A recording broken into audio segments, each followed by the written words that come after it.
ভাল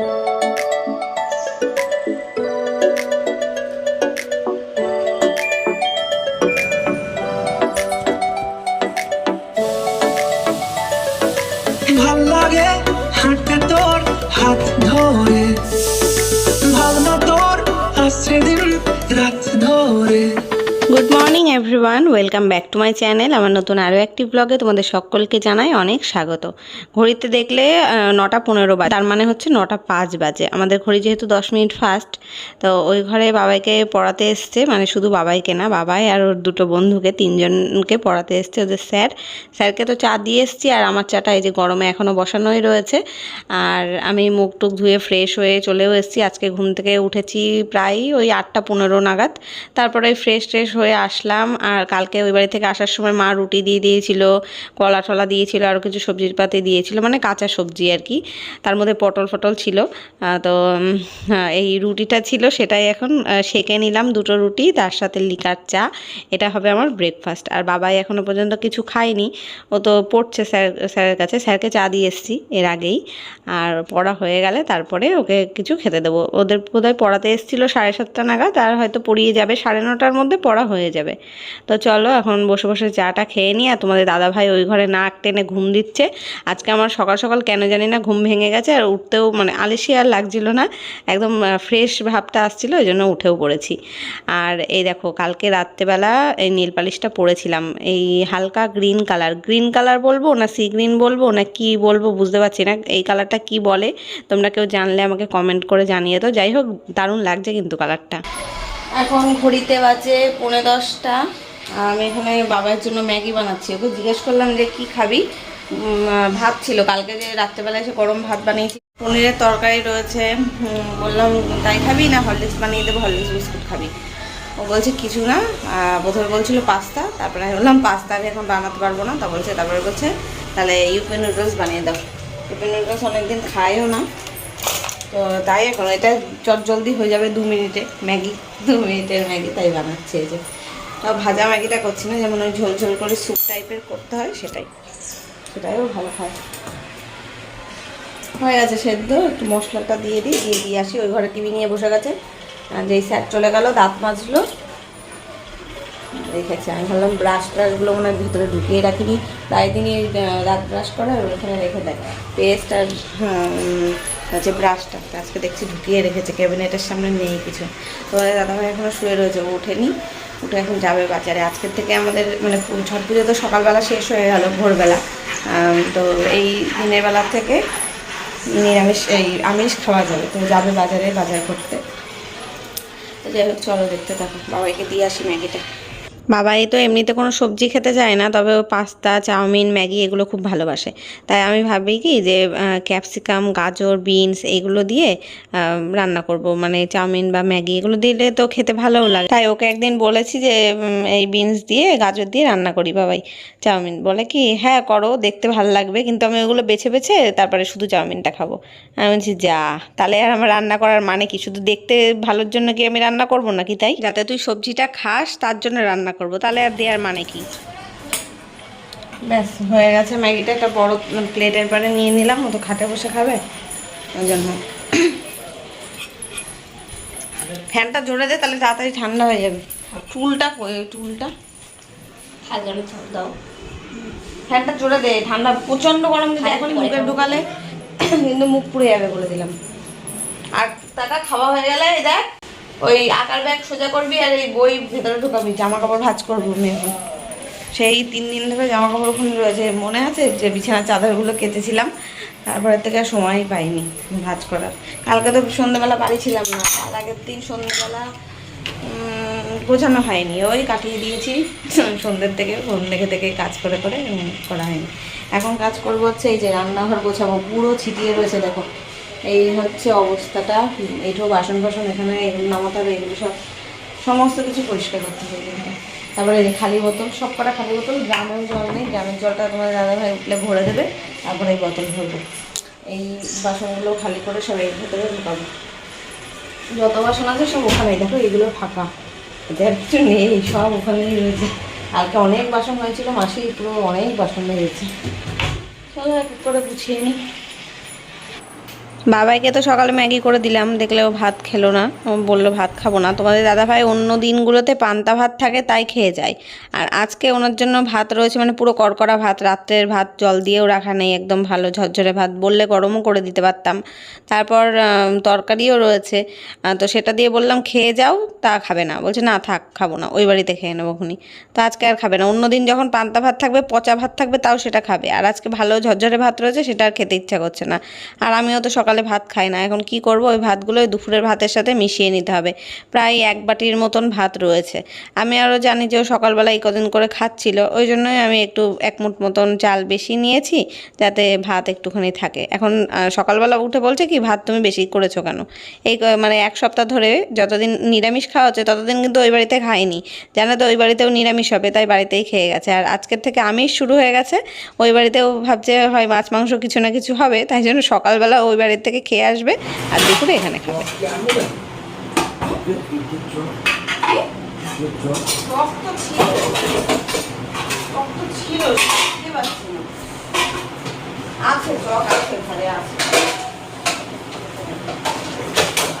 চক দিয়ে কি হবে, ঠাকুরের প্রসাদের মধ্যে চক দিয়ে রাখা যায় না।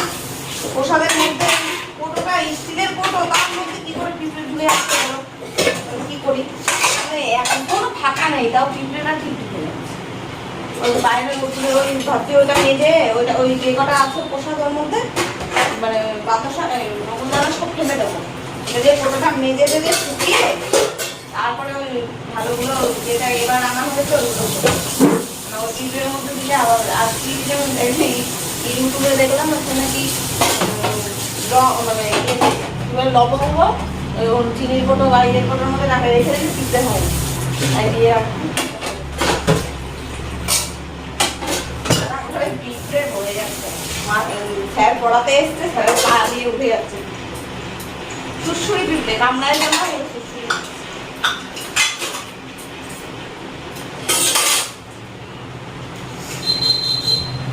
এতক্ষণ তোমাদের দাদাভাই আর আমার মধ্যে কি বিষয়ে কথোপকথন হচ্ছিল বুঝতে পারলে তোমরা? পিঁপড়েকে নিয়ে। ওই ঘরে এত পিঁপড়ে হচ্ছে, মানে ঠাকুর ঘরে প্রত্যেক দিন ওখানে তো প্রসাদ দেওয়া হয়, নকুলদানা বা বাতাসা দিয়ে ঠাকুরকে প্রসাদ দেওয়া হয়। সেই নকুলদানার যে কোটোটা, স্টিলের কোটো, তোমরা তো দেখেইছো, পুরো একদম মুটকিটা পুরো ভালো, কোনো ফাঁকা ফোঁকাও নেই। যে প্লাস্টিকের কোটো হলে তাও বলা যায় যে ফাঁকা দিয়ে ঢুকতে পারে, স্টিলের কোটোতেও কী করে যে পিঁপড়ে ঢুকে যাচ্ছে বুঝতে পারছি না। সারা ঘরে মানে পিঁপড়ে পিঁপড়ে ছড়াছড়ি। ওই ছোট ছোট কালো কালো যেই পিঁপড়েগুলো হয় না, কামড়ায় না কিন্তু ওরা, মানে গায়ে উঠলে সুড়সুড়ি লাগে, আমি তো সুড়সুড়ি পিঁপড়ে বলি ওদের। যে লাইন দিয়ে একেবারে বাইরের থেকে ঘরে আসবে, আর একেবারে সারা ঘর মানে ঠাকুরের আসনটা দিয়ে আর ওই নকুলদানার কোটো দিয়ে ভর্তি হয়ে থাকবে। সকালবেলা ওই রোদ্রের মানে পাঁচিলের পাড়ে রোদ উঠেছে, ওখানে গিয়ে রেখে আসলাম কোটোটা, পিঁপড়েটা ছাড়ুক, তারপরে কোটোটা ভাবছি মাজবো, আর যে কটা নকুলদানা আছে সব ফেলে দেবো। আর এই মাসকাবারি মাল আনা হয়েছে, তার সাথে নকুলদানা বাতাসা আনা হয়েছে, সেইগুলো আবার ঢালতে হবে। আর এটাই তোমাদের দাদাভাই বলছিল যে ওই পিঁপড়ের চক কি আনবো, তো আমি বললাম না, পিঁপড়ের চক বাড়িতেই আছে, কোথায় আছে একটু খুঁজতে হবে, তবে ঠাকুরের আসনের পায়াতে দিয়ে রাখতে হবে, কোটোতে তো আর দেওয়া যাবে না ঠাকুরের খাবার জিনিস। ব্যাস, রান্নাঘর পুরোপুরি গোছানো কমপ্লিট, এখন বাজারে আনলে রান্না করবো। ততক্ষণ এখন এই যে বিছনাটা তুলে দিই, তোমাদের দাদাভাই উঠে পড়েছে, বিছনাটা গুছিয়ে নিই এখন। চলো।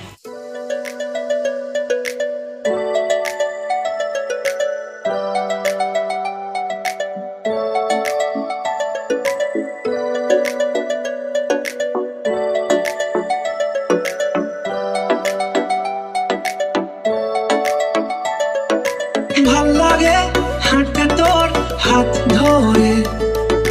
কালকে বাজারে গেছিলাম, এই জামা কাপড়গুলো এখানে ছিল, বাবাইয়ের একটা জিন্সের প্যান্ট গেঞ্জি, আমার ওই যে চুড়িদারটা পরে গেছিলাম, এখানে এই ঘরেই সব মেলে রেখেছিলাম রাত্রেবেলা, তো সারা রাত তো ফ্যান চলেছে, হাওয়া লেগেছে, তো এখন ভাঁজ করে ওই ঘরে নিয়ে যাচ্ছি, শোকেসের মধ্যে তুলে রাখবো। এইখানে যত জামা কাপড় রাখবো না, ততই একটার পর একটা জমতে থাকবে। তো এই যে বাবাইয়ের জামা প্যান্ট তো ওয়ার্ড্রপে থাকে, ওখানে তুলে রাখলাম, আর আমার চুড়িদারগুলো শোকেসে থাকে। শোকেসটা তো পুজোর আগে গুছিয়েছি, এখনও গোছানোই রয়েছে, বেশ ভালো, হয়ে আছে। আর তোমাদের দাদাভাই ঘুম থেকে উঠে এতক্ষণ ছিল বাথরুমে, এখন ড্রেস ট্রেস পরে যাচ্ছে বাজার করতে। আর আমি এইখানে যে বললাম না জামা কাপড় গোছাতে হবে, জানলার উপরে সেই 3 দিন আগেকার বিছানার চাদরগুলো কেচেছিলাম, সেগুলো রাখা ছিল, আর সেইগুলোই সব এখন খাটের পাড়ে নিয়ে নিলাম, এগুলো সব ভাঁজ করব। বিছানার চাদরটা তুলবো ভেবেছিলাম, তারপরে ভাবলাম না থাক, আজকে আর তুলবো না, অন্য দিন মানে কালকে সকালে তুলে নিয়ে কেচে দেবো, আজকে তো আর কিছু কাটছি না। ব্যাস এখন সব গোছানো কমপ্লিট, এগুলো সব ওয়ার্ড্রপে কিছুটা ভরবো আর শোকেসে ভরবো। তারপর তোমাদের দাদাভাই গেছে বাজার করতে, বাজার করে আনুক, তারপরে রান্নাবান্না করবো। বাবাই গেছিলো খেলতে সাইকেল নিয়ে, এখন আবার দেখছি চলে আসছে। কি হলো, চলে আসলি? তুই যে বললি বন্ধুর বাড়ি যাচ্ছি। এখন তো পুরো সারা বাড়ি টিপটপ করে গোছানো, সমস্ত কিছু মুছে টুছে পরিষ্কার চাকাচাক করে নিয়েছি। এখানে আয়নাটা দিয়ে বেসিনটা পরিষ্কার করলাম, বেসিন টেসিন সব পরিষ্কার করে নিয়েছি। এই কটা বাসন বলতে যাচ্ছিলাম, এই কটা জামা কাপড় হয়েছে যেগুলো সার্ফে চোবাতে হবে, কাচতে হবে। তবে আজকে না কিছু কাচবো না, কেন বলো তো, কালকে এই যে নেল পালিশটা পরেছি, আজকে যদি কাচি সব উঠে যাবে। অন্তত 24 ঘন্টা তো থাক, মানে না সব উঠে যাবে না, এই যে সাইড দিয়ে ভেঙে ভেঙে যাবে, ওটা দেখতে ভালো লাগে না, থাক কালকে কাচবো। আর বাবা এই ঘরে শুয়ে রয়েছে, তার কারণ হচ্ছে টিভি দেখতে পাচ্ছে না, কারেন্ট চলে গেছে, তাই এই ঘরে শোকেস টোকেস দিয়ে, শোকেস না ড্রেসিং টেবিল দিয়ে সব গুছিয়ে নিয়েছি, মানে মুছে নিয়েছি। এই ড্রেসিং টেবিলের ভেতরটা না গোছাতে হবে, দেখি যদি সন্ধ্যের পরে সময় পাই গোছাবো। একদম লন্ড ভন্ড হয়ে রয়েছে, সমস্ত কিছু সব বের করে ভেতরটা ভালো করে মুছে তারপর গোছাতে হবে।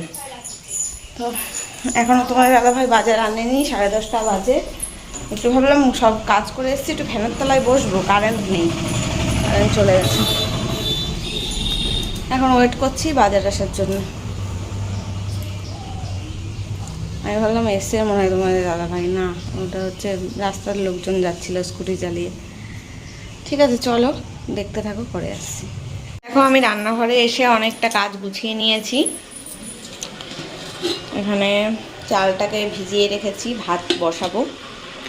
পেঁয়াজ, টমেটো, কাঁচা লঙ্কা সব কেটে নিলাম, মানে কাঁচা শুধু লঙ্কা না, কাঁচা পাকা লঙ্কা মিক্স করা আছে, এটাই কাটলাম। মাংসটাকে ধুয়ে বেছে ভালো করে পরিষ্কার পরিচ্ছন্ন করে রেখেছি। এখানে স্যালাড কেটেছি, লেবু, পেঁয়াজ আর শসা আর আলু, মাংসের আলু। এটা আদা রসুনের পেস্ট ফ্রিজে ছিল, সেটাই বের করলাম। তো রান্না হবে এই যে খাসির মাংস আর ভাত। আর কালকের কিছু তরকারি রয়েছে, কালকে ওই দিদিভাইরা মাছের ঝোল দিয়েছিল, সেটা ফ্রিজে রয়েছে, এখন বের করা হয়নি। আর এই যে পনির আলুর তরকারি, চাটনি, এখানে একটা পটলের না ঝিঙের কি একটা তরকারি, পোস্ত টোস্ত কিছু একটা হবে। এগুলো বের করলাম সকালে যদি তোমাদের দাদাভাই ভাত খায়, তাই এই যে খানিকটা ভাত ছিল, কালকের গরম ভাত যেটা আর কি, ঝরঝরে ভাত, কড়কড়ে ভাত, তো খেলো তো না। তো এখন ওই তরকারিগুলো আবার ভাবছি ফ্রিজে তুলে দেবো, খাওয়ার সময় দুপুরবেলা বের করবো। এখন 12টা বাজে, তরকারি রয়েছে আর ফালতু মাংসের সাথে আর কিছু করলে এমনি, যদিও এতদিন পরে আমিষ খাচ্ছে, মাংস ছাড়া আর কেউ এরা বাপ বেটা কোনো কিছুর দিকে হাত বাড়াবেও না, ফালতু রান্না করা হবে আমার ফালতু। তার থেকে ওই মাংস ভাতই আমি আজকে করবো, আর সব তো তরকারি রয়েছে, ওই লাস্টে ওরা না খেলে আমারই খেতে হবে ওই তরকারি। তো চলো গুছিয়ে পরিষ্কার পরিচ্ছন্ন করে রেখে নিয়েছি একদম। এখানে এতক্ষণ যখন তরকারি কাটা হচ্ছিলো, এসব ধোয়াধুয়ি হচ্ছিলো না, এই জায়গাটা পুরো কী বলবো ঘুটেছিল, কী অবস্থা হয়েছিল। এখন দেখো একদম ঠিকঠাক পরিষ্কার লাগছে, সব খোসা টোসা তুলে এই যে হাঁড়ির মধ্যে সব কিছু পরিষ্কার করে নিয়েছি, গোছানো হয়ে গেছে। এবার জাস্ট কড়াই বসাবো, রান্না করব। আর একটা কাজ আছে, তোমাদের দাদাভাইকে বললাম যে জলের বোতল ভরবো, ড্রামটা খালি করে দিতে ভুলে গেছে, বাজার দিয়েই চলে গেছে। ড্রাম তো ভরা নেই, এখন আমারই ড্রাম উপর করে জল ভরতে হবে। আর এই যে মাসকাবাড়ি মালপত্র কালকে এনেছে, এর থেকে কিছু যেগুলো লাগছে সেগুলো বের করে নিয়েছি। আর বাদ বাকি সব রয়েছে, রান্না করে রেখে এগুলো গুছিয়ে রাখতে হবে, এখানে এভাবে রেখে দেওয়া যাবে না। কিছু কিছু মালপত্র বের করা হয়ে গেছে, মানে অর্ধেক জিনিস বের করা হয়ে গেছে, যেমন শ্যাম্পু, সাবান, হ্যান্ড ওয়াশ, তারপর ঠাকুরের নকুলদানা, ধূপকাঠি আনা হয়নি, ধূপকাঠি কদিন আগে আনা হয়েছিল, রয়েছে। তারপর চিনি বের করা হয়েছে, কালকে বিউলির ডাল বের করা হয়েছে, এইসব জিনিসগুলো বের করা হয়েছে। আর বাদ বাকি যা রয়েছে সব বের করে ফুটোতে ভরতে হবে। এক্সট্রাগুলো তো গামলার মধ্যে, বালতির মধ্যে রেখে দিই, সেটাই রাখবো। যাই হোক চলো, এবার একদিকে ভাত একদিকে মাংস বসিয়ে দিই, দেখতে থাকো।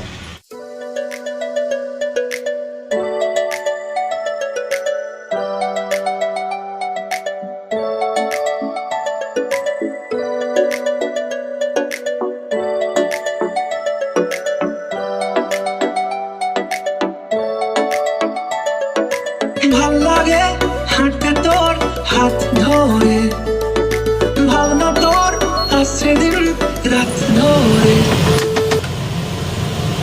আলুটাকে এখানে ভেজে তুলে নিয়েছি, এখানে পেঁয়াজ ভাজা করছি, মাংসটাও এবার দিয়ে দিচ্ছি। পেঁয়াজটা হাফ মানে লাল হয়ে গেছে, মানে ব্রাউন কালার হয়ে গেছে। এবার মাংসের সাথে একটু ভাজা ভাজা করবো, তারপরে মশলা মশলা সব দিয়ে দেবো। এদিকে ভাত বসিয়ে দিয়েছিলাম, ভাত ফুটে উঠেছে, গ্যাসটা একটু কমিয়ে দিয়েছি, নইলে উঠলে পড়ে যাচ্ছিলো, আর একটু হবে।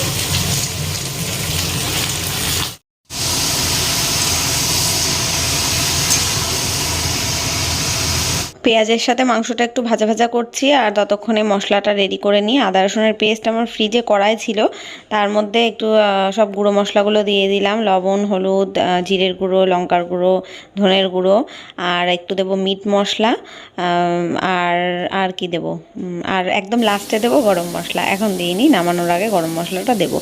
আজকের মাংসটা না একটু বেশি আর কি খাসি খাসি গন্ধ, খাসির মাংসতে মাংসের গন্ধটা না হলে ভালো লাগে না, তবে আমার আবার ওই গন্ধটা না সহ্য হয় না।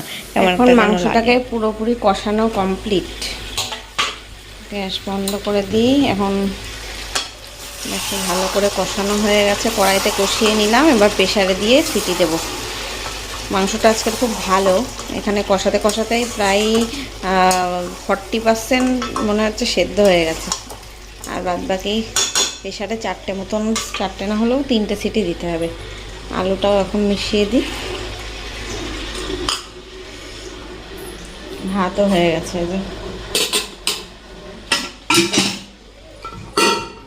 বাপরে বাপ,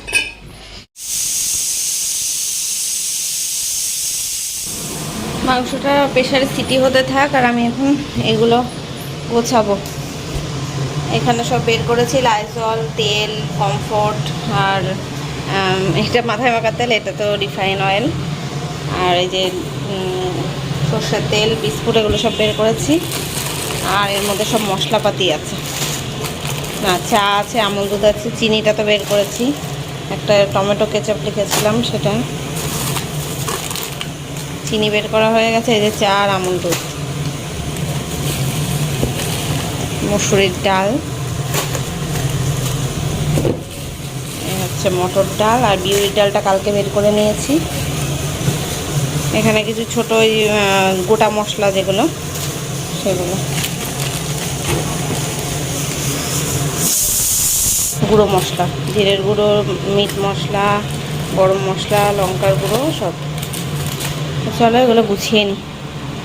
এখন যে এক্সট্রা জিনিসগুলো আমি বালতির মধ্যে করে তুলে রাখি, সেগুলো সব তোলা হয়ে গেছে, আর যেগুলো কোটোতে ঢালবো সেগুলোই আলাদা করে বের করে নিলাম। এখন সমস্ত কোটো ক্যাবিনেট থেকে বের করেছি, কোটোতে ঢালবো। এগুলো কোটোগুলো ভালো করে মুছে মুছে আবার তুলবো, মানে মাসকাবারি মাল আনার পরে প্রত্যেকবারই যেভাবে আমি গুছিয়ে রাখি, সে তো আমার পুরনো বাড়ির থেকেই তোমরা দেখছো, এখন এই নতুন বাড়িতে এসেও দেখছো, তো ঠিক সেইভাবেই আর কি সব গোছাচ্ছি। আর চিনির কোটোটা খালি হয়ে গেছিলো, ওটা মেজে দিয়েছি, ওটা আজকে চিনিটা ঢালতে পারবো না, সকালবেলা এমনি কোটোর থেকেই মানে প্যাকেট থেকেই নিয়ে চা করেছিলাম। আর ওই দেখো উপরে চিনির কোটো ধুয়ে মাজার মানে মেজে উবুর করে রেখেছি জল ঝরাতে, বিকেলে যখন চা করব তখনই মুছে কোটোটা তারপরে চিনি ভরবো। বাদবাকি সমস্ত মশলাপাতি, ডাল, আমুল দুধ, চা ফা যা যা ভরা সব ভরে নিয়েছি। আর এই বিস্কুটগুলো, বিস্কুটের প্যাকেটগুলো এগুলো আর আমি ওই বালতির মধ্যে রাখি না, এই ক্যাবিনেটের ওপরের তাকটাতেও রেখে দিই।